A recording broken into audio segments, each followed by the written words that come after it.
Thank you, Andre, for hosting this event. And I want to reach out to all the participants. Uh, these virtual world kind of is a bit of Ahrimanic magic that's uh, offered to us these days. So we have to work hard to overcome it and bring a spiritual dimension into this medium. Uh, I think just like we need to enliven our thinking to imagination, which is a very important part of this theme today, uh, we need to kind of apply preventative medicine consciously to the very powerful forces around us that would cut us off from our spiritual heritage already as children in the modern schooling and social media exposure and things of that sort, uh, to where human beings, when they incarnate, end up with what one could call a hard landing rather than being drawn down gradually with the help of fairy tales uh, and the like, so that they can bring with them the gifts that they bring from the prenatal sphere into the earthly, and thereby have some confidence in what they came to accomplish. Instead, we, in our modern world, draw the souls down too quickly. That's Ahriman's contribution, is to accelerate the pace, to compress time, which creates what the writer Alvin Toffler called future shock. It's when something arrives prematurely before we're ready to it. And anyways, with that, I'll start the slideshow here.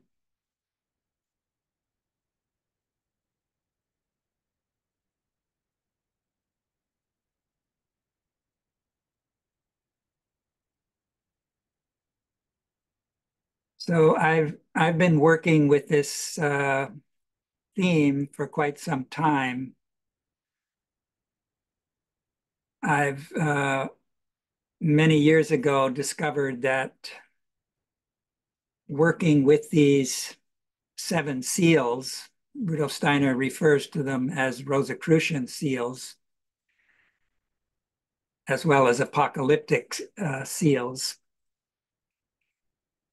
that one can take one for each day of the week as a morning or evening meditation. And over time, they can become windows into the soul world, the higher astral world, the Sophian world. That tends to be missing in our time. And these imaginations, which have an archetypal character, can become kind of an antidote to all of the screen experiences that we're exposed to, whether it's television, movies, and the like. These seals, Rudolf Steiner first had them painted and placed around the hall for the Munich Congress. And there are then cardboard representations of seven pillars as well. And the background of the hall was this blue and red colors that are related to the blue and red blood, as it's sometimes called, the oxygenated blood and the carbon-laden blood, the outbreathing and inbreathing. This is related to the mystery of the word and the logos. and forging the Grail sword. It comes up in Freemasonic ritual work, the lost word of the Freemasons. And in the book of Revelation, you see a counterpart to what was referenced in the beginning of the Gospel of St. John, which is authored by the same individuality, the beloved disciple. In the beginning was the Word, and the Word was in the beginning with God, and all things were made by him, and without him was not anything made that was made. In him was life, and the life was the light of men, and the light shineth in the darkness, and the darkness comprehendeth it not. I'll stop there for the moment, but in the book of Revelation, it begins with the image of the Son of Man, who has a fiery sword, a two-edged sword, emanating from his mouth. This is an image of the resurrected Christ, the cosmic Christ who has overcome death. Now, among the participants was a Waldorf teacher, Stockmeyer, and he approached Rudolf Steiner and asked him about whether there was an architectural impulse involved with this decoration that he specified or indicated for the Munich Congress, which occurred around Pentecost time. Rudolf Steiner speaks of our time as a time where world Pentecost can arise. And you could say that anthroposophy is a manifestation of that world Pentecost impulse. That Rudolf Steiner was a recipient of this new spiritual impulse for our time. You know that Pentecost occurs 50 days after Easter, 10 days after the Ascension, where the disciples were in the upper room. They were kind of felt bereft, and they went through a kind of shared suffering. That suffering was the beginning of birth pangs for a new birth, a spiritual birth, where previously they had witnessed the Jesus being as the vessel of Christ in the outer world. And some of them had had revelations of his higher nature. But it was at the Pentecost event that this Christ outside passed into the inner being of those human beings who gathered in the upper room, gathered around the Maria who anchored the Sophia being. So this building was then built by Stockmeyer and his father and others based on Rudolf Steiner's indication. It's just a model. It's not a full-size building. So the top of the wall, you see the curved wall is actually where the floor would be if it was a full-size temple. And it wasn't a very large building. But Rudolf Steiner indicated that this was the first Rosicrucian temple that was actually on the earth. So in a late series of lectures, Rudolf Steiner describes how in ancient times, human beings tread the earth to reach the temples in Egypt, in Greece, in India, and other places. But as we entered the medieval period, where human beings had sort of were being weaned of the direct influence of the higher beings in order to prepare for human freedom, descending deeper into the physical body during the Kali Yuga, the so-called Dark Age, which began around 3101 BC. So by the medieval period, human beings no longer had access to the world of the angels, but rather just the elemental beings. And then pretty soon, there were a few alchemists here and there who still witnessed that world of elemental beings behind the four elements of earth, air, and water, and fire. But soon those also disappeared. And so these temples were then no longer accessible on the earthly plane, but one would need to have met a Rosicrucian master, for example, in his place of refuge or contemplation. And by conversing with him, by looking into his eyes, by asking the right questions, that could set the stage for the sharing of these secrets that the Rosicrucians carried through that dark age. And among those secrets were then this sevenfold evolutionary development that keeps repeating itself on different levels, that the seven pillars represented, each having a different base, and the top of the pillar, which in the Gratianum later was made out of different woods, that these seals represent a sevenfold evolutionary development, 7 stages that keep repeating themselves. In this case, it's on a very large level of the great rounds or Mantavaras, old Saturn, old sun, old moon, the Earth stage, the Jupiter stage, or the New Jerusalem as it's called, and then the future Venus and Vulcan.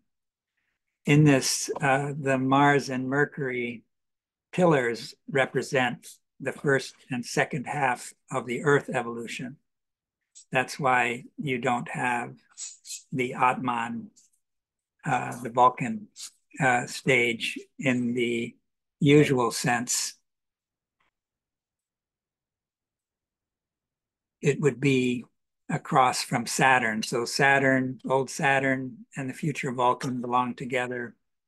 Old Sun and the future Venus, old Moon and the New Jerusalem, and the Earth in the middle as the 4th stage of descent. Now, one can ask, where did these seals come from originally? And that's where we would turn then to the first Christian initiation, the raising of Lazarus. Rudolf Steiner had a great deal to say about this in the Gospel of John. This occurs in the 11th chapter. And in his very last address on the 28th of September, 1924, Rudolf Steiner added a secret to this initiation. He had previously indicated that this Lazarus individuality was the same person who authored the Gospel of John, the book of Revelation. He became the beloved disciple.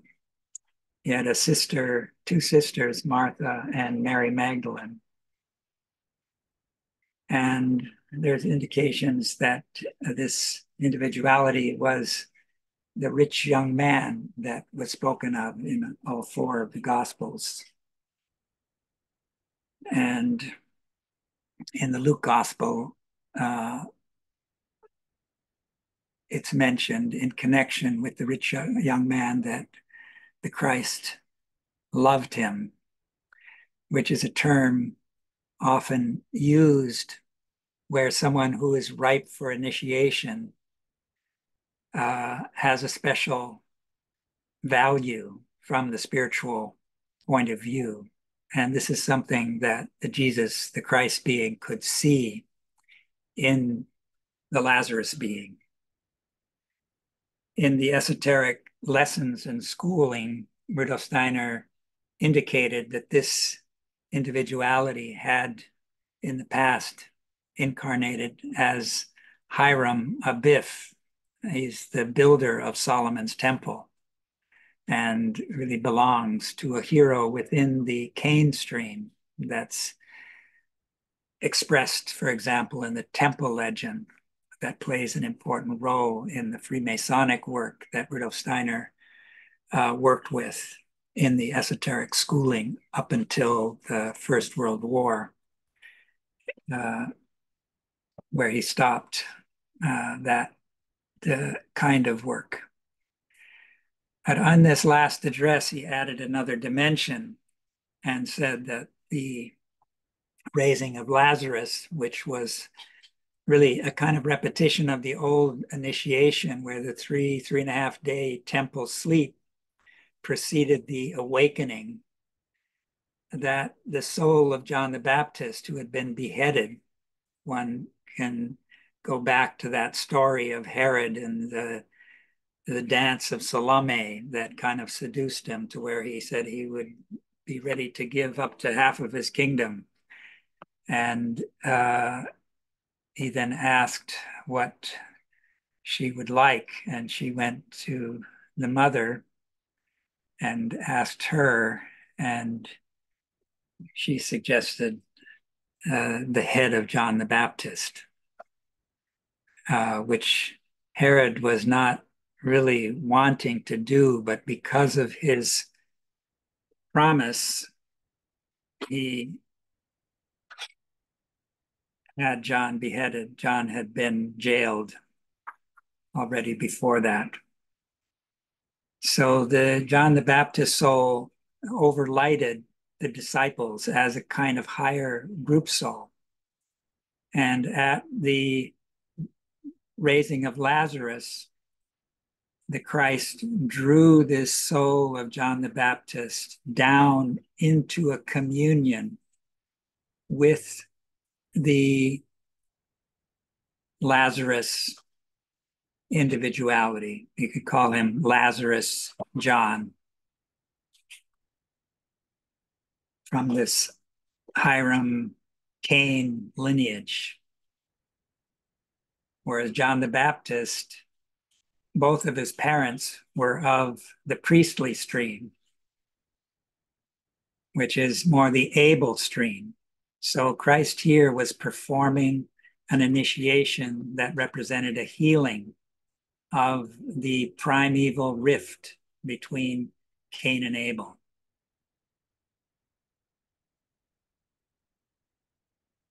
This disciple underwent another very high level initiation beneath the cross. We have to consider now that this is really involving the mystery of the two Johns who have been united. And beneath the cross, among the last words spoken, directed at the mother Maria, whose name is not mentioned as such in the Gospel of John because her secret name was Sophia, as woman, behold your son.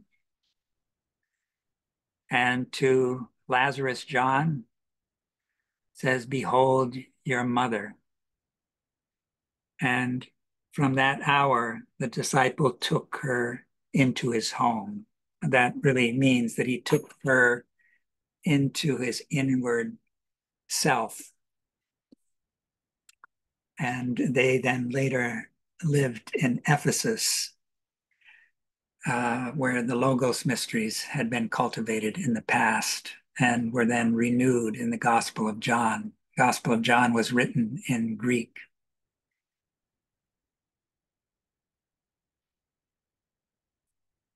So this is a painting that kind of expresses the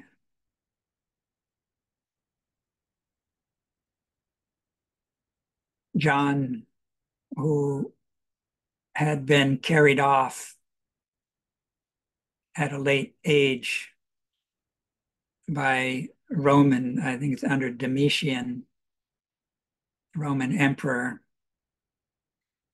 And there was an attempt to have him killed before the gates of Rome by casting him into boiling oil. But he was protected and it did not harm him. So he was seen as someone who was blessed from above and instead carried off to the Isle of Patmos, which was a kind of prison colony of sorts. And it's there that John, in what's thought to be a cavern, a rock grotto, where he maybe withdrew for his meditations. And according to the book of Revelation, the opening chapters, it was on the Lord's day, which is a Sunday. We know that the Hebrew people, which John had been very much exposed to, looked to Saturn Day, Saturday as the holy day that was related to Yahweh. And Yahweh was really one of the seven Elohim who had remained behind way back in the Hyperborean epoch, I should say, which was a recapitulation of the old sun evolution.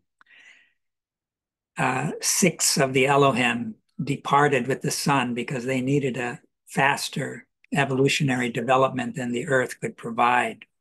So the sun, which was part of the earth as a kind of nebulae condition at that time,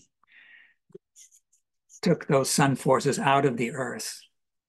Whereas Yahweh, the seventh Elohim, remained behind. He had a special mission to prepare the physical vessel, the grail vessel, into which at a later time the Christos, the solar logos, the other six Elohim could descend.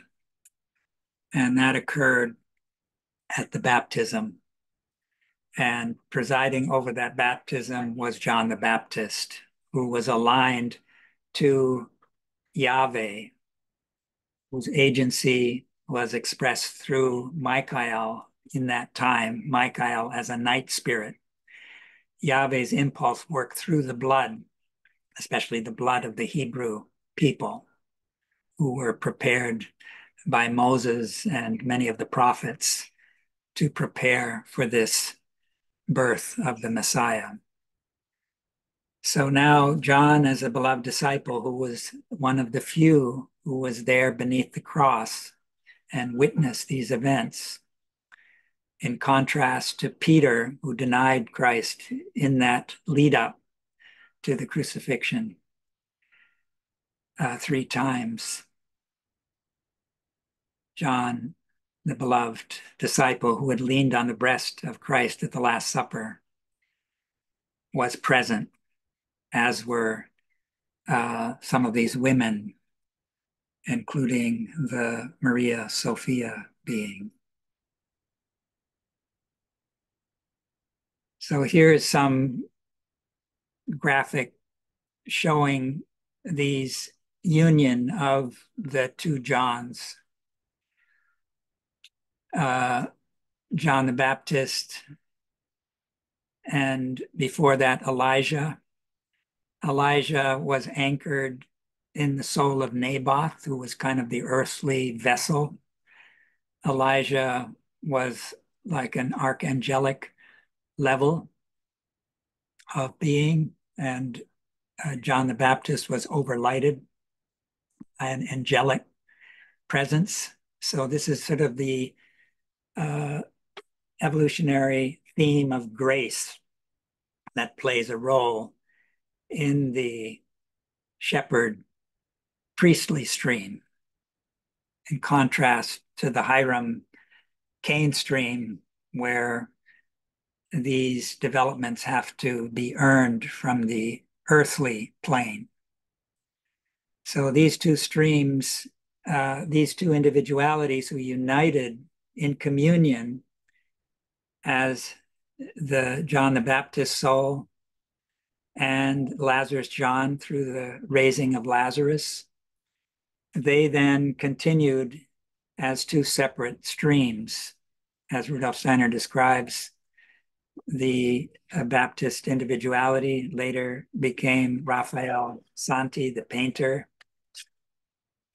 who painted, of course, many Madonna pictures out of memories of his time in participating in this events leading up to the birth of the Jesus being and the development of early Christianity.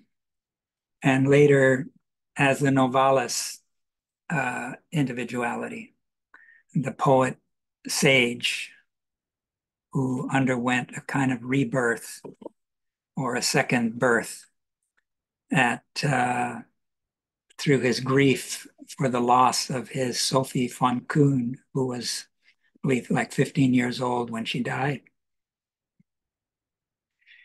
And you could say that she was overlighted by the Sophia being. He could see that. He helped to draw that eternal feminine that Goethe spoke of into her soul. On the other side, we have Lazarus John reincarnates as Christian Rosenkreuz, several incarnations as Christian Rosenkreuz, and later as Le Count de Saint Germain. And both of these flowed into anthroposophy. And Rudolf Steiner indicates this in many different lectures and writings. But there are backward Cain and Abel members of humanity that represent a kind of shadow side of these two Cain and Abel streams who reject that communion, who want to remain in their own stream and not build a bridge between the two. And these are represented by certain streams like the Jesuits, for example, on the Abel side, the shepherd priestly side, and on the other by a certain backward Freemasonic stream. So here's a little indication from the esoteric lessons. Steiner indicated that Hiram Abiff was reborn as Lazarus and so became the first to be initiated by Christ. With him began the stream of the center between the streams of Cain and Abel. Over the course of time, the stream found its chief representative in the Freemasonic stream, while the Abel tradition came to expression in the priestly Jesuit stream of the Catholic Church. These two streams of humanity remained in fierce enmity. Only in one way did they unite in peace, in their hatred of the stream of the center. The result of this unification of the two otherwise warring streams was the destruction of the St. John building. The Johannesbau, it's called. Now, on one hand, that Johannes was, of course, also a character in the mystery play, but that was a veiled, you could say, manifestation of this Johannine aspect. So you have this healing of the rift between Cain and Abel that the Christ was seeking to bring in. And this had already been the case with the evolutionary development that led up to the birth of the Jesus being. So this is a pencil drawing that my wife Cindy did years ago.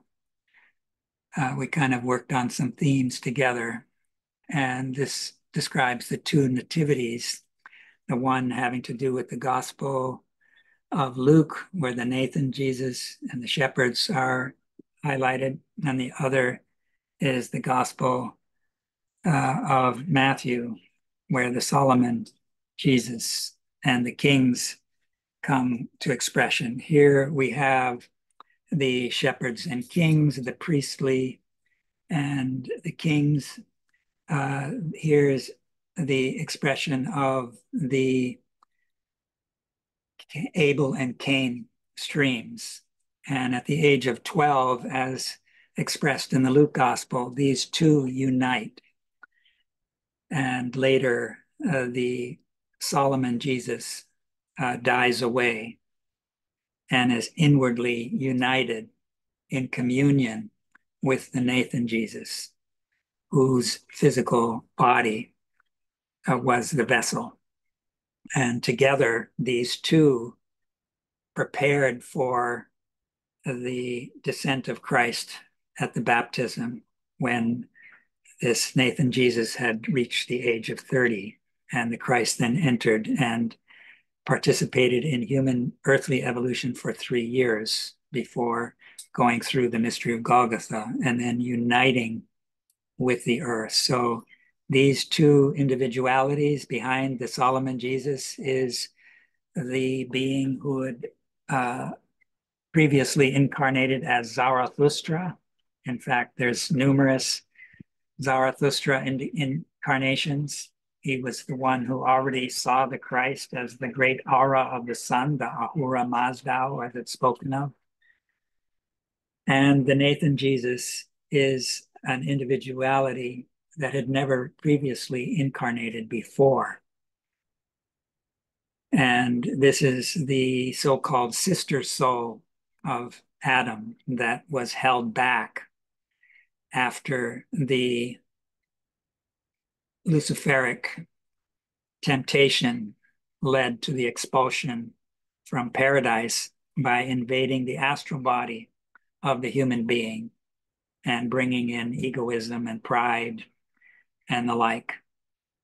That in order to prevent these Luciferic forces from also tainting and corrupting the etheric body, the hierarchies withdrew the higher etheric forces of this Adam soul. And this then gave rise to what later, for the first time, incarnated as the Nathan Jesus being. This same being had served as a vessel, according to Rudolf Steiner, in 3 prior interventions of the Christ being, once in Lemuria and twice in the Atlantean time, to prevent human evolution from going off course. So this is the, you could say, the Grail vessel that was there in the higher worlds and gradually descended and actually took on physical incarnation. Now, this Nathan Jesus has a particular affinity to the John the Baptist soul, because this is his own sister soul, because that lineage in terms of reincarnation goes back to the Adam soul, Elijah, Naboth, and John the Baptist. So that comes to expression, for example, when Elizabeth, John the Baptist's mother, goes to visit the Luke Mary, who's pregnant, and the babe leapt in the womb of Elizabeth. That was John the Baptist receiving this impulse from the Nathan Jesus, who was in the womb of the Luke Mary at that time. So here I just wanted to show how this contrast between John the Baptist and Lazarus John. Lazarus John builds a kind of base for a chalice from below upward. You remember in the temple legend, those who are familiar, that part of his pre-Christian initiation involved the casting of the brazen sea, which exploded into a fiery mass due to the intervention of the three backward apprentices, which represent three backward soul forces that haven't matured yet. And the whole thing explodes, and everyone flees except Hiram himself, who hears a voice calling him to enter the fire. And this is one of his forefathers of the Cain strain, Tubal-Cain, who calls him to descend to the center of the earth. And there he receives the golden hammer, the Tau hammer, with which to complete the brazen sea.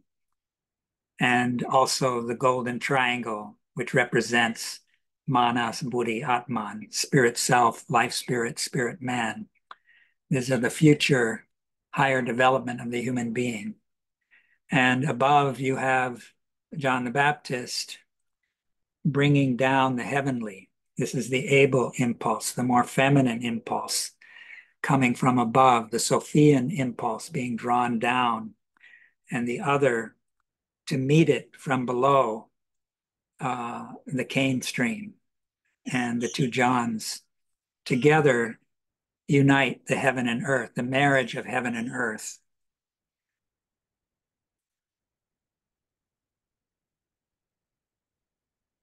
Let me see here. So this is kind of a sketch that Rudolf Steiner shared, and I've placed this image of the two Johns in the midst of it. There he talks about the summer way as being the able way, and the winter way being the Cain way.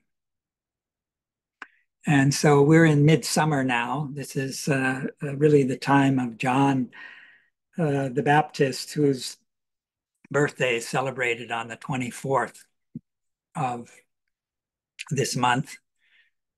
And it's in close connection with the summer solstice, when the soul of the earth, together with the elemental beings who stand behind earth, air, water, fire, the four elements, expand out towards the sun. It's the great outbreathing towards the heavenly. Whereas the winter, the opposite, is the in-breath. The earth soul is drawn down and is most condensed at the winter solstice, which is the culmination of the Cain path. So these individualities are preparing the future sixth age, when these two streams that have been prepared through the two Johns will unite. Where the Christian community impulse, for example, that Rudolf Steiner initiated and made clear he did that as a private person, not out of anthroposophy, because anthroposophy is a scientific method that extends natural science to spiritual science, where the other is a religious path. And there's two different types of ritual work. The one draws the heavens down through the seven sacramental stages, and the congregation have memories of their previous time together, whereas the Cain impulse, it's really raising the thinking to a higher level that is from below upward. And this is a reverse ritual, Rudolf Steiner called it.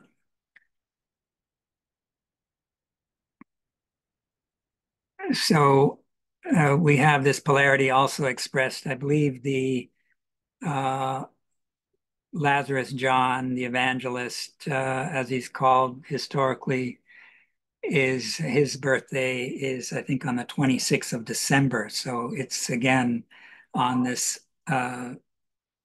culmination of the Cain stream. So these seals represent three stages of human evolution. One, uh, the first one actually is a fourth stage, and that's raising thinking to a heightened level through contemplation. And that's expressed in the seven letters, which are the first sevenfold sequence. Then you have the seven seals expressing the imaginative stage of consciousness. This is a picture consciousness. It involves a kind of hard thinking.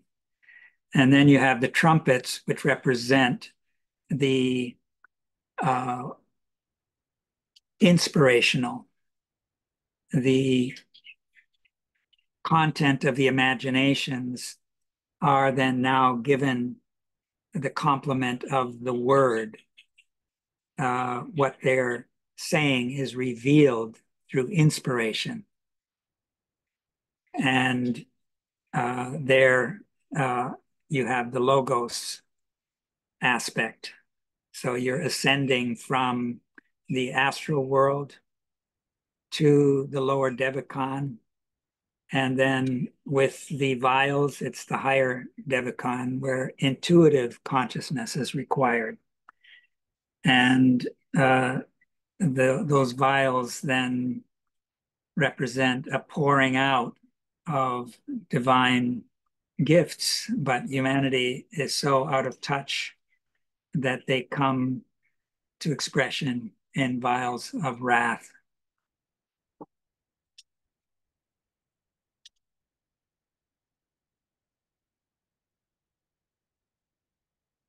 So this is just showing this sort of meditative path. When we raise ourselves through meditation to what unites us with the spirit, we quicken something within us that is eternal and ultimate and unlimited by birth and death. Once we have experienced this eternal part in us, we can no longer doubt its existence. Meditation is thus the way to knowing and beholding the eternal, indestructible, essential center of our being.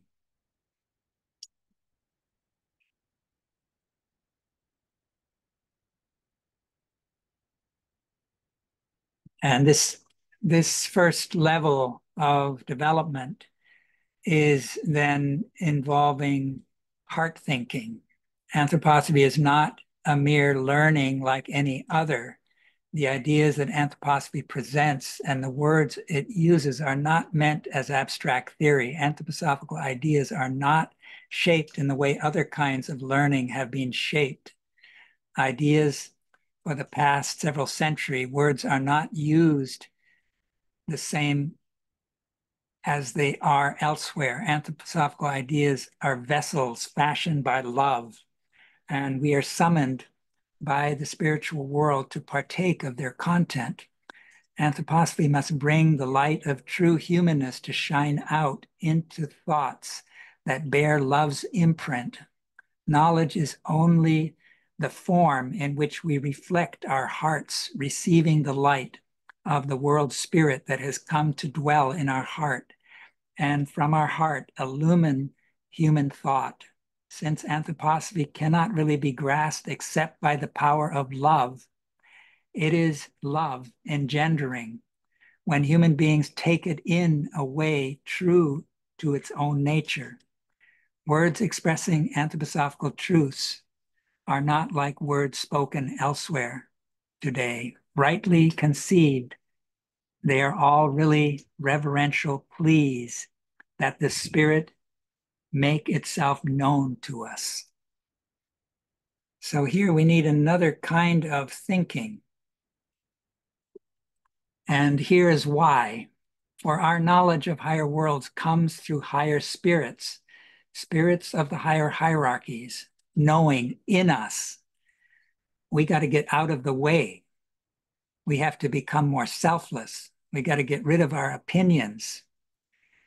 The important thing for us to keep in mind at this stage of evolution, the human constitution is such that we can know only about those worlds that are accessible to our organs of perception. If we want to transcend this limitation, we must open ourselves up to the consciousness of spiritual beings above us, so that what these beings experience becomes the content of our own consciousness. This is a communion with the next stage above us, the angelic stage that overlights us, beings that are really carrying our own evolutionary path through many incarnations until we're ready to bear that ourselves. So the ascent to spirit self involves communion with the angels. And here's sort of the crux of human evolution is the ish, the only word that was written in the Goetheanum. It's the I, like Moses in the burning bush experienced in the fiery message, I am the I am. The Christ who was descending from the sun to the earth revealed himself to Moses. A man must develop certain organs for his higher development. To this and certain concentrations are done in yoga exercises. When a man concentrates on a point between the eyes at the root of the nose with the thought, I am, he develops the organ we call the two-petal lotus flower. And that makes him into an I. But it isn't enough that the organ of the ego is developed in man, so that the higher self can stream into him to make him into a higher being. We find the organ for this where a vertical line from the top of the head crosses a horizontal line through the root of the nose, or a little above it. This organ is the pineal gland. Man makes a connection with the divine self in the world through the pineal gland. So unlike the Eastern methods of yoga, which generally start from the root chakra at the base of the spine and raising the kundalini up, the two serpents, as they're called, these two serpents culminate in the pineal and pituitary gland located in the head. In the Rosicrucian anthroposophical method, one starts from above, working down from the head, the two-petal lotus, down to the throat chakra, the 16-petal lotus, to the heart chakra, the 12-petal lotus, etc. And this means that one is not dependent on a guru, an authority from outside. This new method in the West takes into account the importance of the individual incarnation. We don't want to just go up through the crown chakra and lose ourselves in some heavenly world. That would be Luciferic in our time. It was maybe more appropriate in the past. In this time, we need to develop this marriage of heaven and earth. And in order for freedom to occur, we need to go through this Kali Yuga darkness. So here's just another depiction of John having these visionary experiences. The first one relating to the Son of Man depicted there on the right. And this is a slide I've shared on other occasions, but it's relevant. Rudolf Steiner, in an esoteric lesson where he started out talking about the three kings and their gifts, those are related to representatives of the three first ages of the post-Atlantean epoch, which has 7 ages. And the first is the ancient Indian, the second is the Persian, the third is the Egypto-Chaldean, Babylonian, and the fourth is the Greco-Latin. And then comes our own consciousness soul period. And then comes the Slavic age, the spirit self age. I kind of give the dates. Each of these are 2,160 years. There's a connection between the first, the ancient Indian, and then the very last, the seventh age. And there is between the second and the sixth, and the third and the fifth. So, in order for those three ages to be renewed through the Christ, in this esoteric lesson, he indicates that an individuality representing those three ages needed to be raised from the dead. So there's then three of those representatives. The one that represents the third age, the Egypto-Chaldean Babylonian, is the youth of 9 who had been the youth of Sais in Egypt, who lifted the veil of Isis and was struck dead. And this was a time when the Egyptian mysteries were in decline. And there was the death of Osiris. Moses had carried off the Osiris mysteries to the land of the Hebrews when he took the Hebrew people out of Egypt. He took those mysteries with him. And that individuality reincarnated as Mani, later as Parsival, and he is the leading initiate of our fifth post-Atlantean epoch. But pertinent to our subject regarding this book of Revelation, the individuality who is raised from the dead as a representative of the Persian epoch, where the sun spiritual impulse that Zarathustra looked up to in Ahura Mazda, Christ still in the sun sphere, was Lazarus John. Rudolf Steiner describes Lazarus John as a kind of twin to Zarathustra. Zarathustra could have played this role, but he was incarnated as the Solomon Jesus who had united with the Nathan Jesus at age 12 and was participating in these significant events at the turning point of time. So you could say that this raising of Lazarus, which united two individualities, as I indicated previously, those together will lead the sixth age, where the Russian folk soul, the Slavic people, will play a significant role. And obviously, those peoples are suffering greatly right now with the war that's raging in the country that you could say where brothers are fighting against brothers, and that this has to do with the exporting of socialism into Russia, where certain Western brotherhoods played a role. They didn't want that socialist experiment to go on in Europe, so they played a role in helping Lenin to find his way to Russia at a key time, and also other representatives of that stream. And American money found its way there to support that as well.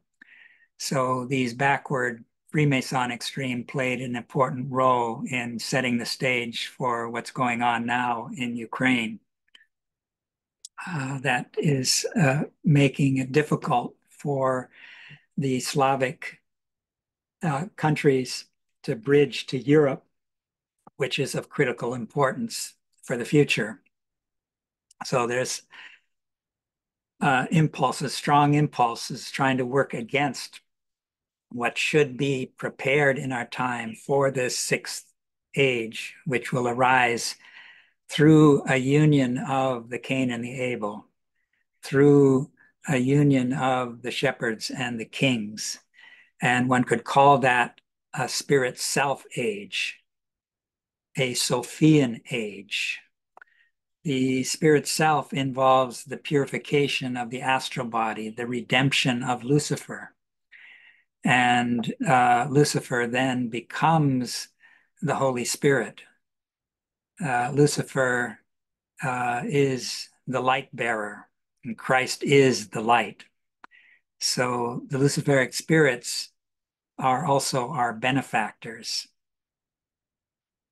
So if we take these seven churches that are spoken of in the first part of the book of Revelation, we have the seven churches, beginning with the one where you could say that John and Maria find their way to Ephesus. And that is related to the ancient Indian. That's where the daughter of Jairus was raised to the dead, will play an important role. But I want to more focus here on the present, the fifth age that we're in right now, and then the Philadelphia age. So the letter to the fifth age, among other things, indicates you have a name for being alive but are dead. So that we live in a time where these death forces, the Ahrimanic forces, are particularly strong. And we look forward to and are preparing the sixth age, which represented by the sixth letter. And I've extracted here, this is this sixth letter to the Church of Philadelphia, the Church of Brotherhood. I didn't really clean this slide up, but he that hath an ear, let him hear what the Spirit saith unto the churches. And to the angel of the Church of Philadelphia write, these things saith he that is holy, he that is true, he that hath the key of David, he that openeth, and no man shutteth, and shutteth, and no man openeth. I know thy works. Behold, I have set before thee an open door, and no man can shut it. For thou hast a little strength, and hast kept my word, and hast not denied my name. Behold, I will make them of the synagogue of Satan, which say they are Jews and are not, but do lie. Behold, I will make them to come and worship before thy feet, and to know that I have loved thee. Because thou hast kept the word of my patience, I also will keep thee from the hour of temptation, which shall come upon all the world to try them that dwell upon the earth. Behold, I come quickly. Hold that fast which thou hast, that no man take thy crown. Him that overcometh will I make a pillar in the temple of my God, and he shall go no more out. And I will write upon him the name of my God, the name of the city of my God, which is New Jerusalem, which cometh down out of heaven from my God. And I will write upon him my new name. He that hath an ear, let him hear what the Spirit saith unto the churches. So there's a door that's open, and it's the key of David that opens that door.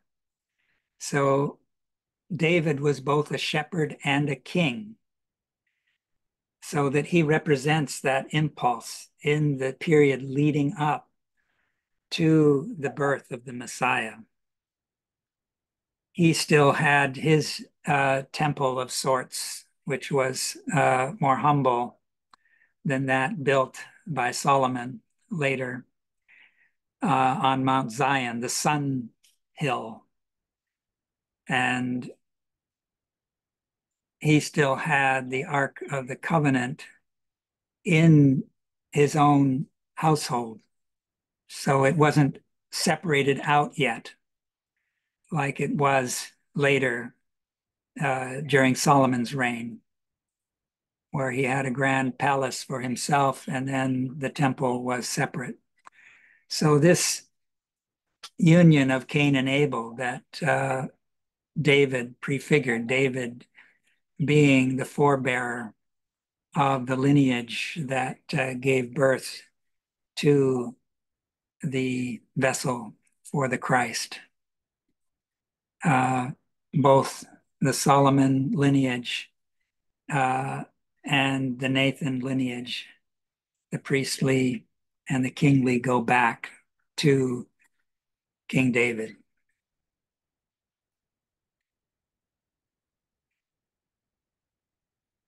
So living into apocalyptic times and unsealing the book of Revelation.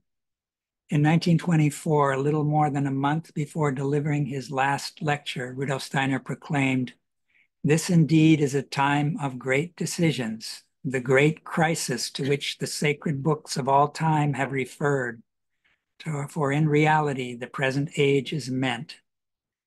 One such sacred book, said to be sealed with 7 seals, is the book of Revelation, authored by the beloved disciple, sometimes referred to as John the Divine. Rudolf Steiner differentiated between the more exoteric content of the Gospels, the good tidings announced to all the world, and the more profound esoteric teaching contained in the Apocalypse in the form of symbols.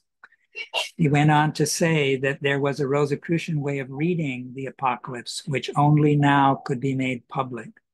It was during the following year that Rudolf Steiner first made public the 7 seals and columns as a decorative motif at the 1907 Munich Congress. Among the very last lectures Rudolf Steiner delivered before his illness was a series of 18 lectures on the book of Revelation and the work of the priest. Only the priests and the Vorstand members were invited. He indicated that all those who have taken the book of Revelation into their eye and astral body with inner understanding have gradually been enshrining it in the ether of the earth's aura, so that now the presence of Christ working on the earth's aura provides this aura of the earth with its fundamental keynote. The revelation of the apocalyptic book thus contains the beginning of an initiation for Christendom. This revelation is a kind of early stage of an initiation, not for individuals, but for the whole of Christendom. During the course of these talks, he also provided his listeners with a new consciousness soul interpretation of the book of Revelation, which is very relevant to the times we are facing. According to this interpretation, from 1840 to the turn of the millennium, the 6th trumpet would be sounding. And as humanity crossed over into the new millennium, the year 2000, the 7th trumpet would begin to sound. That's in lecture 13. It's worth spending some time with these writings or these oral presentations that Steiner gave back then, which for quite a while was kept exclusively by the priests as their esoteric content. But in the meantime, like everything else, gets published and it's more readily available. I remember when I first I was studying it, it was in sort of manuscript form that then passed around. So we live in a time where an important seal to take into account is the 4 horsemen of the apocalypse. That's the first 4 seals that are opened by the lamb, the sacrificial lamb that is spoken of before this seal comes forward. I'm skipping one. The first seal is a white horse and the rider has a crown, and he has a bow, he has a golden crown. So this is really thinking at its earlier stage when human beings still received inspiration from above. Their crown was open to the heavens. A crown is like an expression, especially gold, the sun forces. And the bow is the sure aim. That was thinking that was still in communion with the heavenly divine sources of inspiration. The second horseman represents a descent into the blood, into incarnation. And the eye of the human being lives in the blood, in the warmth of the blood. And we know of the breath related to the astral body, the inbreathing, outbreathing, the carbonated and the oxygenated blood that we spoke of earlier. And there, the Mars forces come in. The first half of Earth evolution involves the Mars forces. These are what lead us downward and contribute to the division of the sexes. And there, a sword is given that brings strife onto the earth. Egoism and pride play a role in that Lucifer inspires. Then it goes a stage deeper, and you have the black horse, and the rider has scales, and he's hearing market calls that refer to spending money on so much wheat and barley and the like, but hurt not the oil and the wine, the sacred substances still have this ritual character that can raise us out of that earthly bondage that the death forces bring about. So the black horse represents the descent into the physical material where the Ahrimanic, the death forces, begin to play a powerful role. And then the fourth horse represents the pale horse. That's a stage even deeper below the physical into subnature. And that's where we enter a kind of spectral realm, which we would, of course, become very familiar with because these horses represent thinking, thinking that descends below the threshold of the material realm, which reaches up into supernature with the white horseman still, and down into subnature with the pale horse.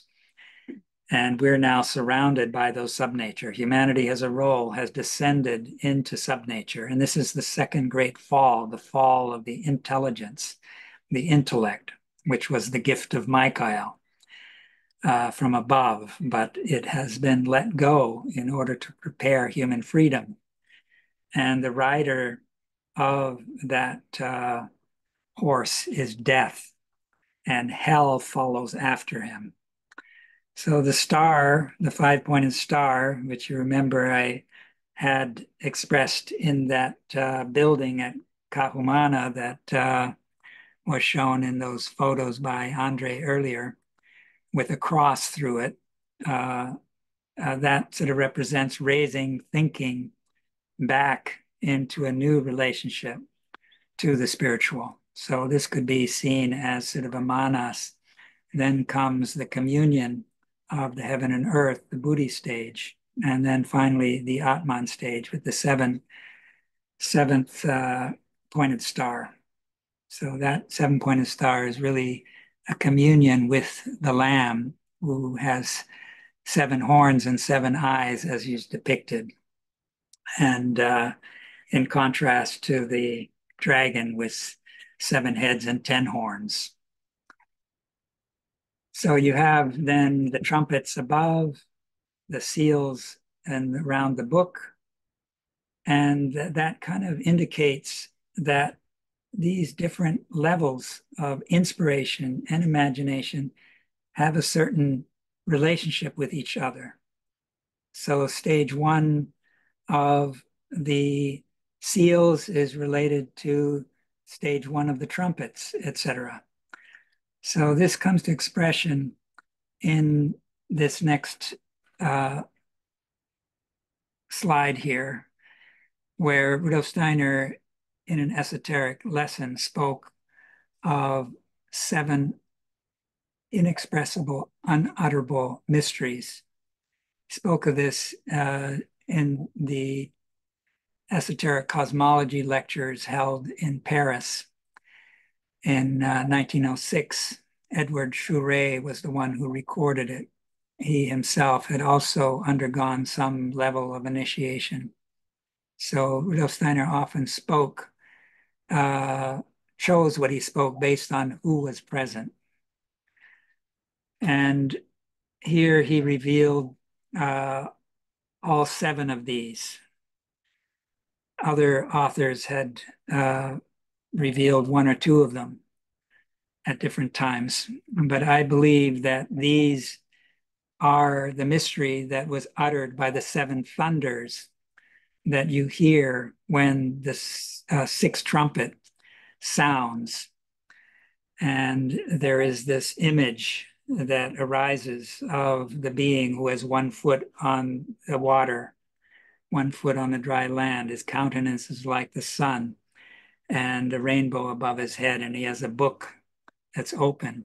And John is invited to take the book and eat it. And it's sweet as honey in his mouth, but bitter in his belly. So if we don't only take in knowledge, but live it, then it means taking up the cross. It means sharing in the suffering of others through compassion and empathy, developing the virtues that overcome our selfish imprisonment. And this is really the straight and narrow path between the 2 pillars that represent the red and the blue, the Yachim and the Boaz pillars. So in the first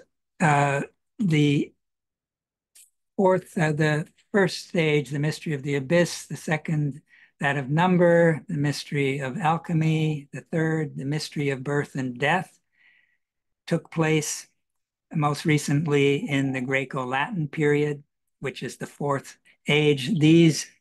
Every 7-fold sequence, these mysteries play a role. They, in a few words, express the mysteries related to these 7 steps in time that keep repeating themselves in larger and mid-size and smaller rhythms and cycles. So just as the mystery of birth and death were in the foreground in the Greco-Latin period, when the mystery of Golgotha took place, where the Christ, as he was entering incarnation through what we spoke of with the Nathan and Solomon Jesus described in the Luke and Matthew Gospels, and then the birth and the baptism, etc., and then the death on Golgotha. Through all of that, the secrets of birth and death were revealed and opened up to humanity. That which had been behind the veil of the temple, which was rent at the time of the mystery of Golgotha, was opened up to a wider public. Before that, only the priest once a year entered that Holy of Holies.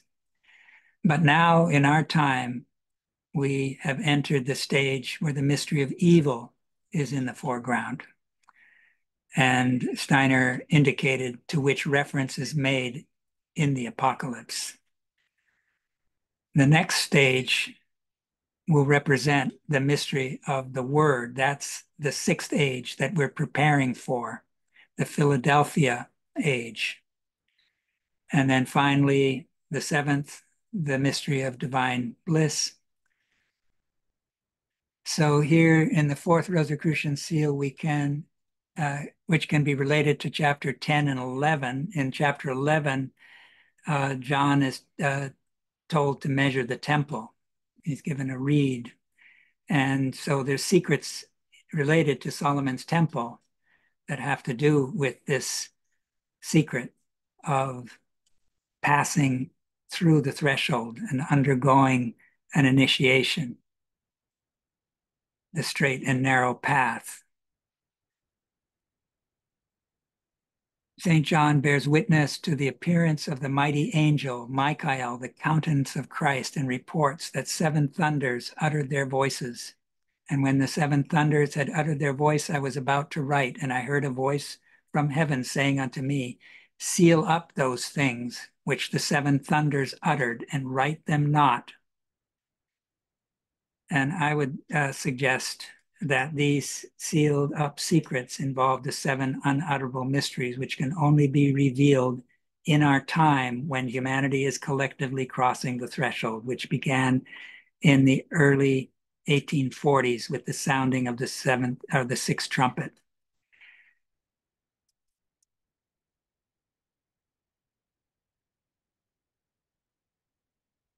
So here I'm just showing this sequence in the post-Atlantean epochs and showing that we're in our age. The consciousness soul, the mystery of evil is in the foreground. And the next sixth age, which is led by the two Johns, that's where this Logos mystery, the mysteries of the word that John already referenced in his Gospel of John at the beginning in the prologue, which is a very important meditative sequence of mantric words, you could say. Steiner indicated to Albert Stephan that the first half of the Gospel of John can be attributed to the John being, John the Baptist, whereas from the 11th chapter onward is Lazarus John. And that 11th chapter describes the raising of Lazarus. It's the seventh miracle that's described in the Gospel of John. So the mystery of evil that we have to face in our time, the leading initiate is the individuality who had been the youth of Zeiss, the youth of 9 who was raised from the dead by the Christ being who reincarnated as Mani and later as Parzival. Manichaean mystery tradition, which has given birth to many other currents in esoteric development, is really the one who is preparing for us how to face this mystery of evil. And as Parzival, he embodied that in the legendary form, especially expressed through the work of the the writing of Eschenbach.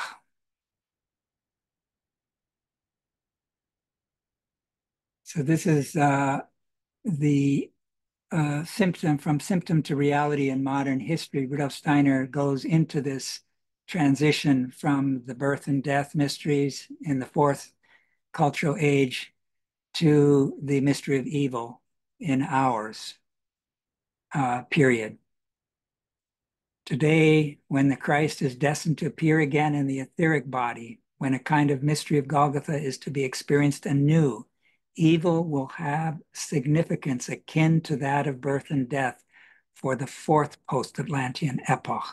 In the fourth epoch, the Christ impulse was born out of the forces of death for the salvation of mankind.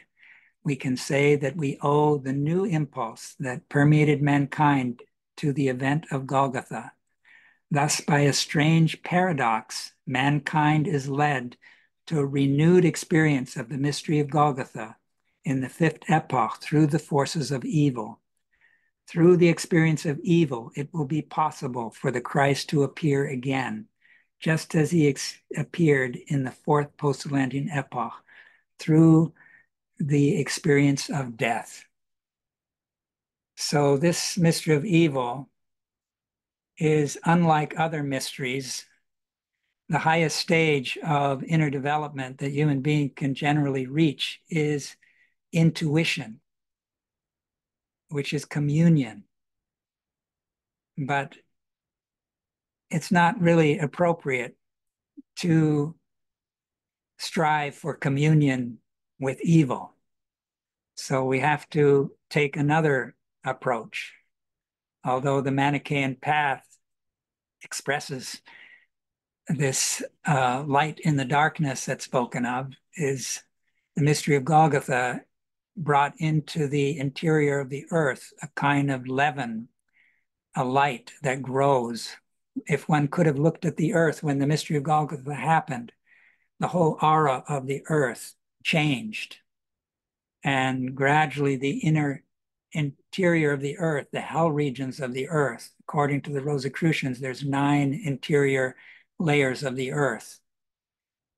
And this is what the Christ is working to redeem.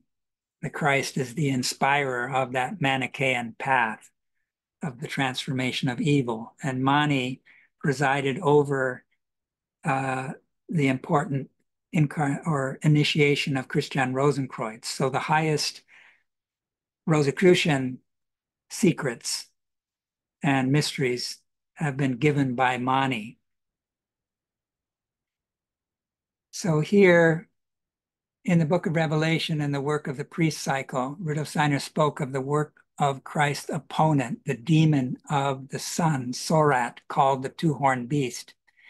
In chapter 13 of the Apocalypse, he stated that before men can grasp the etheric Christ in the right way, mankind must first meet and deal with the beast who will rise up in 1933.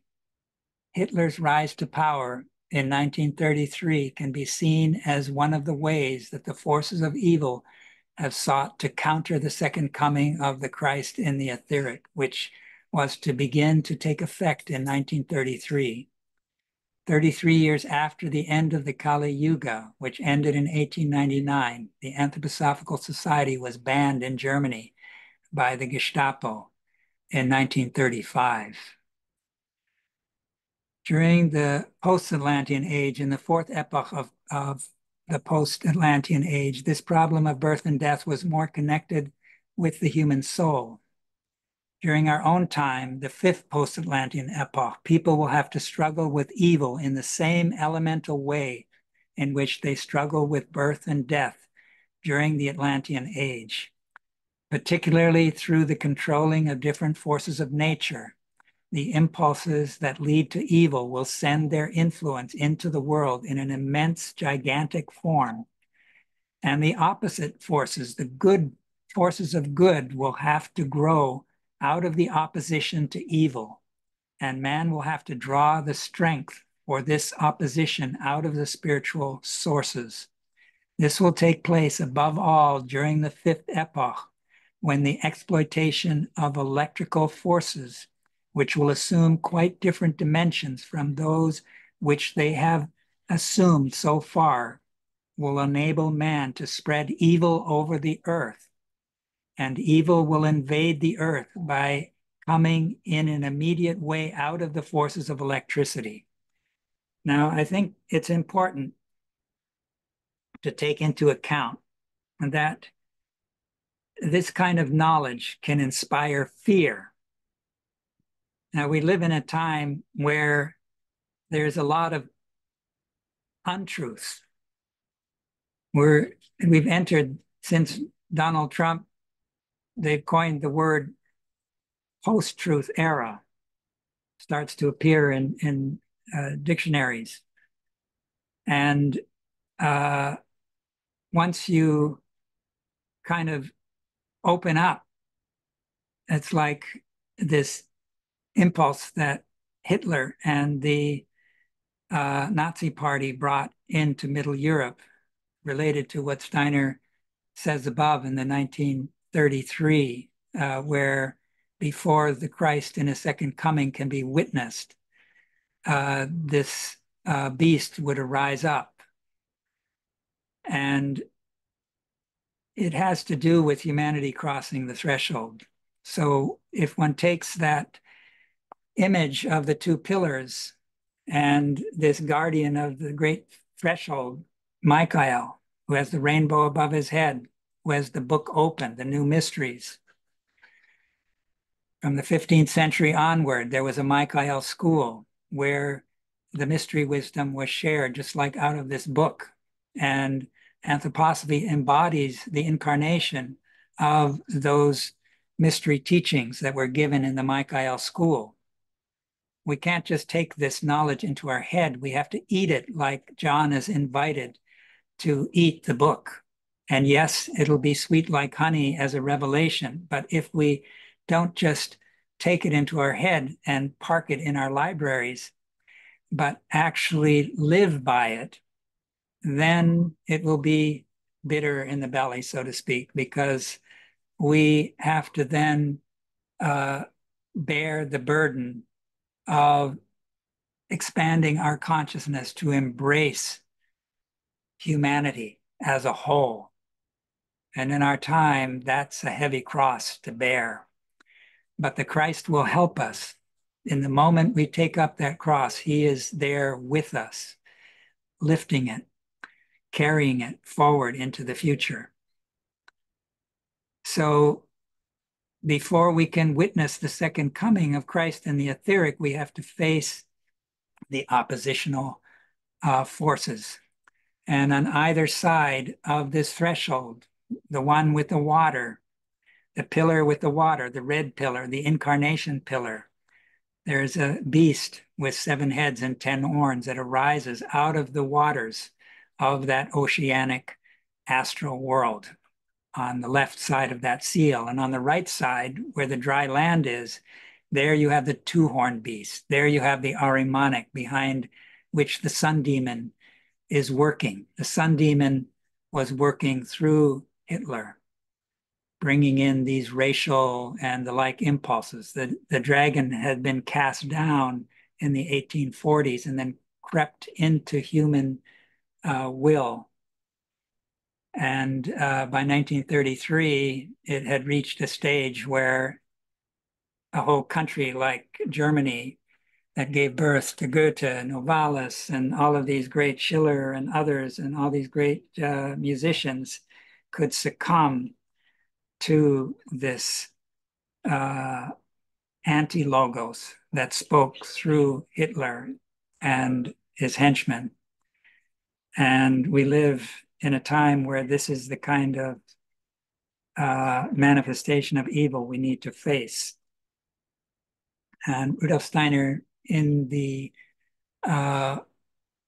sculptural group, gave us a key to how to deal with the mystery of good and evil. So here the Kali Yuga begins in 3101 BC. Then you have an incarnation of Lucifer, according to Steiner, way back in the 2907 BC was the Yellow Emperor, some people point to as that incarnation in China.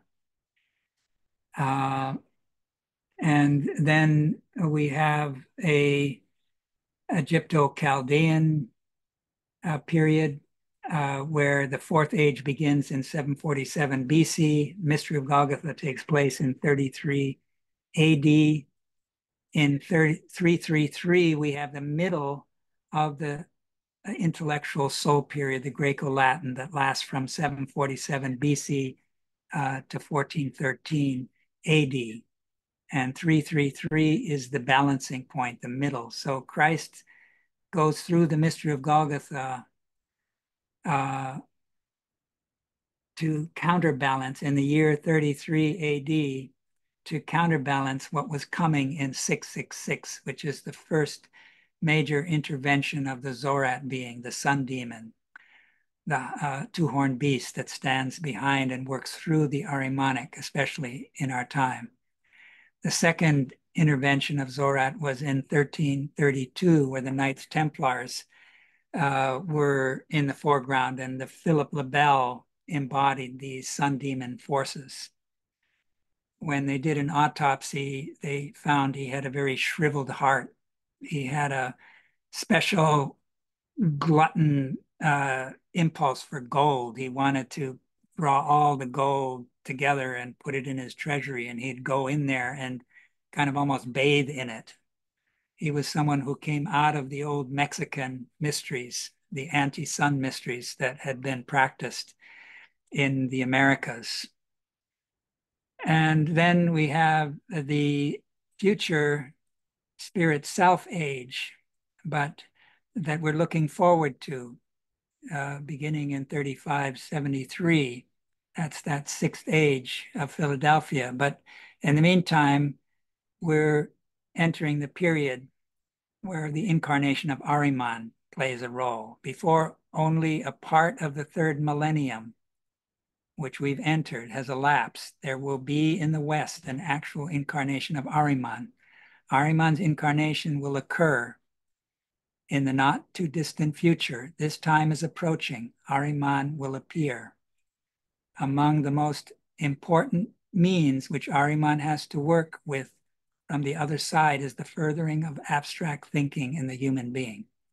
Now, there are those who will say, well, Ahriman will likely come in the Eryphrial age, the archangel that represents the Saturn forces, who, in a sense, rebelled to somewhat against Michael when Michael let go of cosmic intelligence.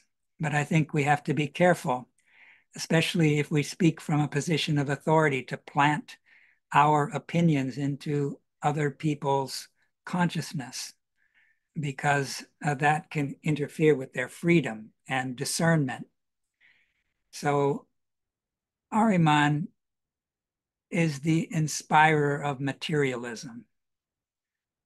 Ahriman uses fear, but fear really calls upon us to develop courage.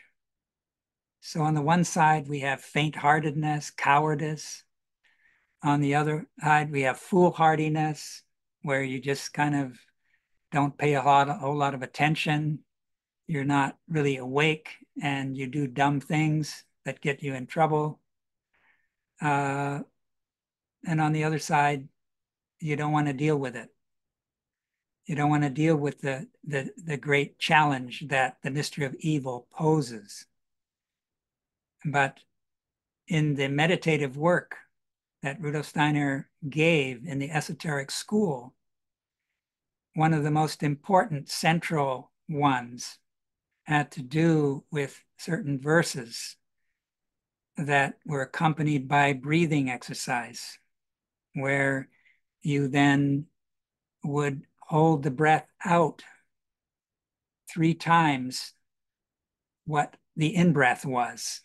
And Rudolf Steiner indicated this is a way of moving the soul into the future, and that the more we go to the future, the stronger the power of evil will become, and the more fear will be evoked. And so the blood rushes then to the heart, and we become pale in our faces. Whereas the other opposite is to become embarrassed. That harkens back to the old moon stage where the ego wasn't present yet. And to be sticking your head out would be extremely embarrassing. The blood would flow out, and that's then the opposite condition. There are exercises that you can do meditatively to lead you back to that old condition. But Rudolf Steiner wanted to lead us forward to confront evil and meet evil and develop the attributes of courage, the Michaelic impulse to do battle with these forces of evil, to put the evil dragon beneath our feet, like one of the seals shows Michael with the dragon chained, to tame those forces, not killing the dragon, but taming those forces, and therefore being able to use them in a way that furthers our own development. So the sounding of the 6th trumpet in the 1840s, and since the new millennium, the sounding of the 7th trumpet. What future event is being prophetically, apocalyptically anticipated by the collective crossing of the threshold that began in 1841?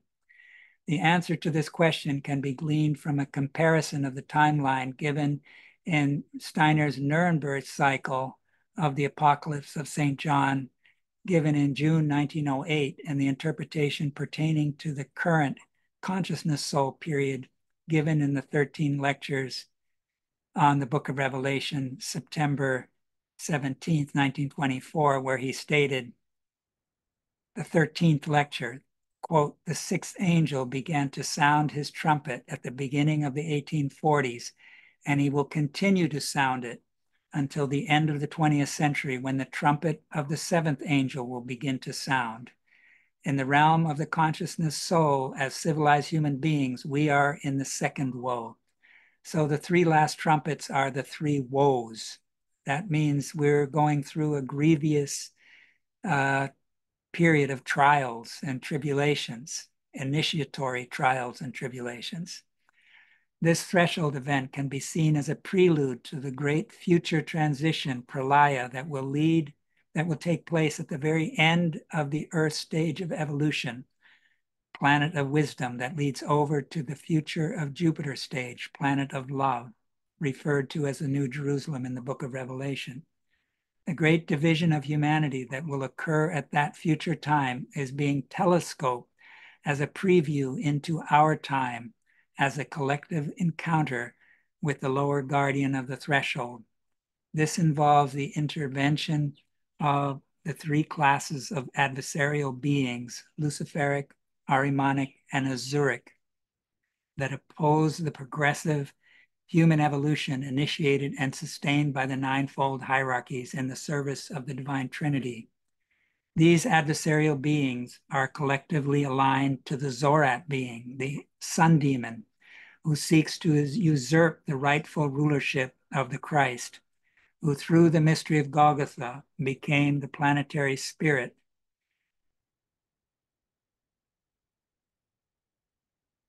Wait a minute. Became the planetary spirit of the earth. This battle for the future earth is focused at the very center of the earth.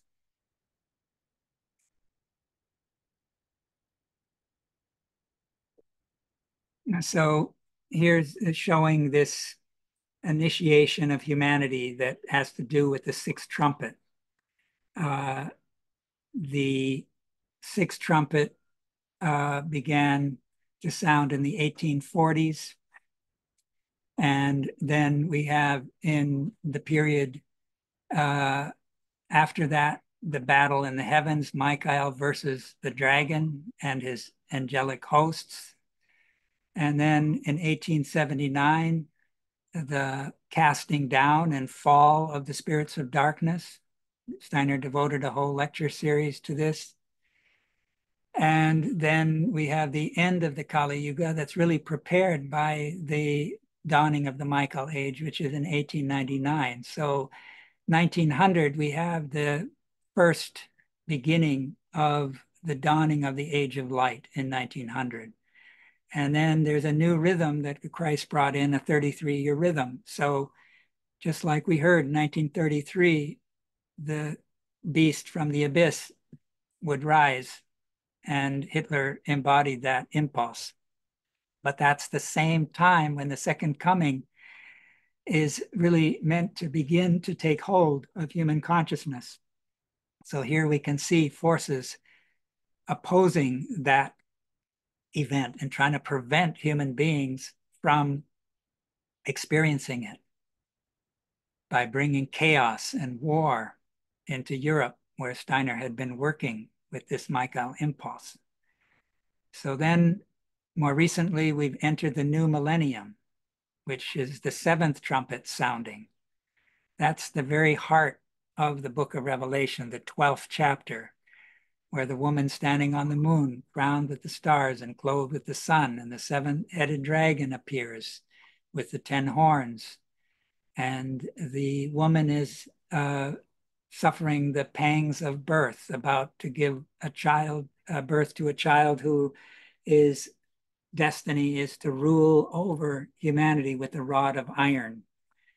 And the dragon seeks to devour the child, but he's raised up to the throne. And the woman then seeks refuge in the wilderness. This is the archetype of the human soul. We share that destiny of the world soul, who has to come down to participate in the earthly sphere during the Kali Yuga and beyond. And we're looking forward to this Sophian age, the Aquarian age, the spirit self age that begins in 35.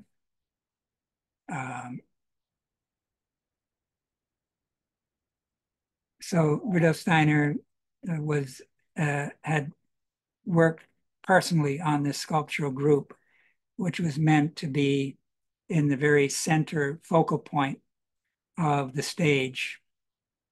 Tragically, the building was burnt down, and this is the only major component that survived the fire because it wasn't placed in its intended spot in the Gratianum as yet. And that's, I think, by destiny. Lucifer and Ahriman are only dreadful when they are not balanced against each other. In mutual balance, they serve the wise guidance of worlds. When Lucifer is placed on the one side of the scales and Ahriman on the opposite side, the balance between them must be achieved. It is a balance for which we must strive. We must be clear about the fact that those whose thinking merely reflects natural processes, historical events, or external social life, develop thoughts which are purely Ahrimanic. That does not mean that they are wrong or incorrect, but they are Ahrimanic. The Ahrimanic element must necessarily exist. The whole content of natural science is Ahrimanic and will only lose its Ahrimanic nature when it becomes imbued with life. This will happen when man's thinking ceases to merely mirror external phenomena in a mechanical way. Thinking must become creative. It must become saturated through and through with spiritual content. Social laws, laws of rights, etc., will be Ahrimanic if, when formulating them, one relies solely on that capacity, on that aspect of thinking which mirrors external events and reflects upon them. When, in such instances, Ahrimanic forces are active in spheres where they do not belong, they become destructive. Healing will come to our age when the thoughts and ideas that are applied to social conditions and political life are in living contact with spiritual. So that's where the threefold social order, for example, can help us to meet the threshold where the three soul forces, thinking, feeling, and willing, separate.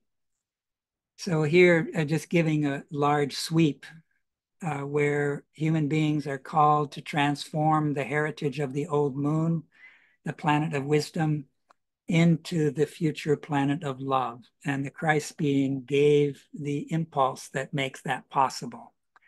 And through that transformation, we can contribute to the co-creation of the New Jerusalem by rising towards spirit self, which would give us an affinity to the angelic world and to the Sophia being through purifying the soul and redeeming the Luciferic beings who have invaded the astral body. And the fifth stage, the transition from the fourth to the fifth, as we've seen, relate to the mystery of evil.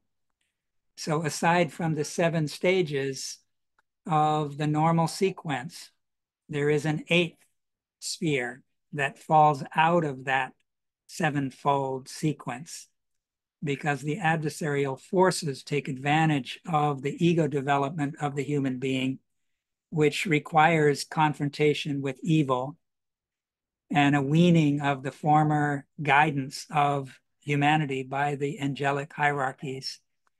So Michael lets go of cosmic intelligence, but that means it can descend as a golden rain, get drawn into the consciousness of Thomas Aquinas and other scholastics, but also Averroes and the Arab stream, who really embodied a more earthbound version of the Aristotelian wisdom that had been passed down and translated into Arab through the Syrian. And that contributes to the birth of modern science later on. And this conflict between the nominalists and the realists. So the 8th sphere is really a sphere that is, instead of ascending up to the next higher stage through taking in the Christ impulse, rejecting it. Rudolf Steiner said that not to know the Father God is an illness, not to know the Son God is a tragedy, not to know the Holy Spirit is a dullness of mind. So those three illnesses, tragedies, dullness of mind, really lead humanity into the abyss. And so here we have a depiction of that crossing of the threshold. The ego without is more the contribution of the people in the East, which have an affinity to the feminine. And you could say the able stream, the West, is really the giving the impulse of the ego. And the fiery will people in the Americas embody that in a concentrated form. This is related to the two pillars, Yachim and Boaz, the incarnational, the excarnational, Lucifer on the left, Ahriman on the right, and we need to go through the middle. And there we need to learn about the red and the blue pillar, the in-breathing, the out-breathing, the Logos mysteries. We need to take that book and eat it. We need to get to know the sun being whose countenance is Michael, who appears here as the guardian of the threshold. And at that level of crossing the threshold, the three soul forces, thinking, feeling, and willing, separate.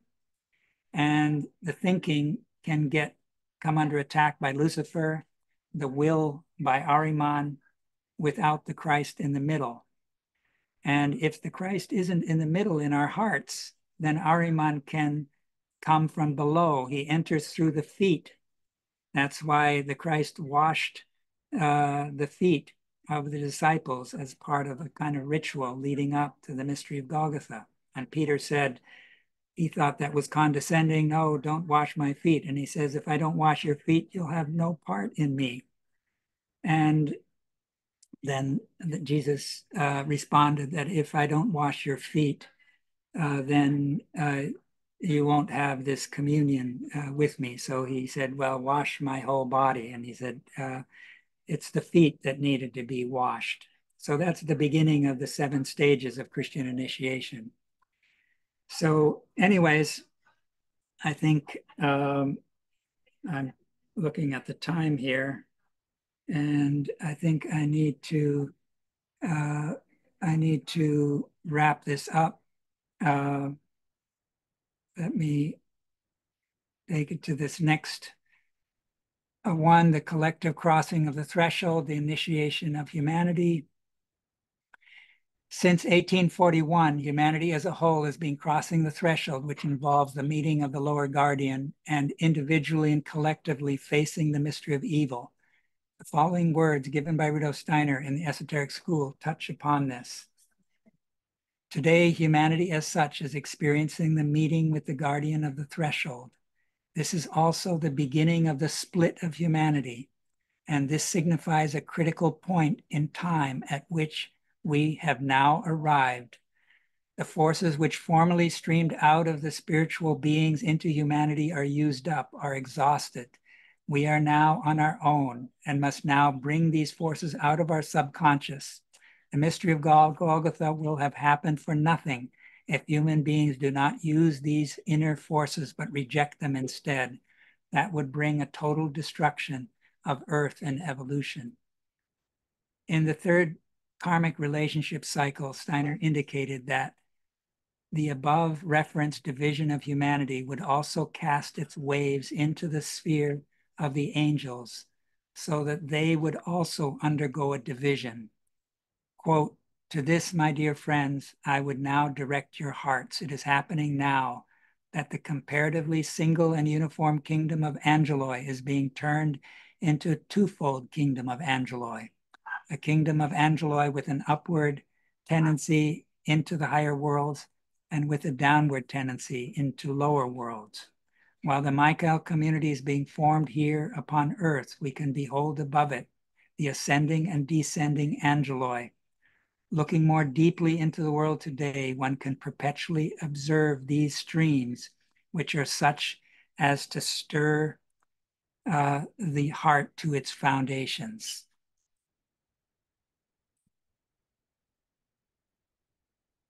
So I'll end with this one, which I think is speaking to us about the need to take outer wisdom into ourselves and warm it in the heart by having a love for wisdom. And this then is a kind of alchemy that we can participate in that will help us to co-create the New Jerusalem. Beginning with the earth phase of evolution, the wisdom of the outer cosmos become an inner wisdom in the human being. Internalized in this way, it becomes the seed of love. Wisdom is the prerequisite for love. Love is the result of wisdom that has been reborn in the eye. So this is then the picture of what's overlighting us in our time. It has a great deal of depth that I won't go into here, but in our time, it's in relation to the sounding of the seventh trumpet that began at the beginning of the turn of the millennium. And one can see it as the birth of the cosmic Christ in the etheric. And the seven-headed dragon represents the old group souls that harken back to the Atlantean period. And there's a tendency to regress back to the group soul. We see it in nationalism, in racial, ethnic divisions, and many wars relate to that. And she has this cosmic dimension of the 12 stars around her head and the moon beneath her feet, which is like a grail chalice. The moon serves to be a vessel for the sun. And the moon is related to silver. Silver is related to thinking, like the reflection in a mirror. So when the thinking becomes selfless to these heart forces that have taken up the Christ, then it gives us a new power that we need for the future to overcome the adversarial forces. So let me leave it with that. As I said in the introduction, this is part one. So those who are interested can participate in part two, where we'll carry on from where we left off. Thank you very much.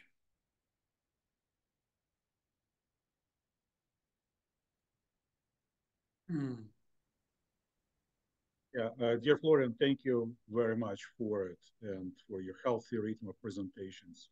Appreciate it so much. Florian, there is a suggestion maybe do not go in section of question and answers in order to do not break the atmosphere of your presentation. So what do you think about it?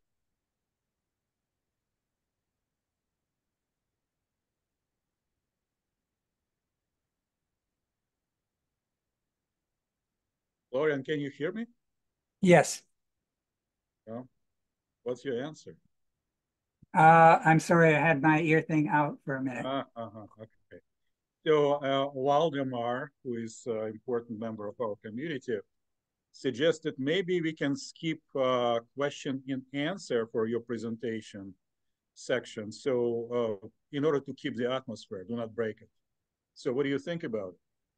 Yeah, I'm fine. You're fine, yes? Whatever people decide. I mean, I went on too long, likely here. Well, yeah, it's a lot of questions or even statements can be given. Mhm. So because your presentation is so rich with many, many details. So, but Mhm. it's dear friends, maybe it's make sense. Just do not ask any questions. Do not go in longer discussion, and just simply say thank you to Florian. And dear Florian, we are expecting your part number two. Okay, Yeah, so it sure. was wonderful. Please keep same rhythm. It was absolutely great for non-English speakers like me.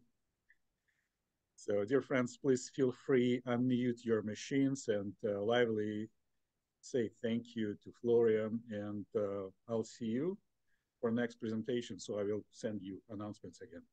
Thank you, dear Florian. Thank you, Florian.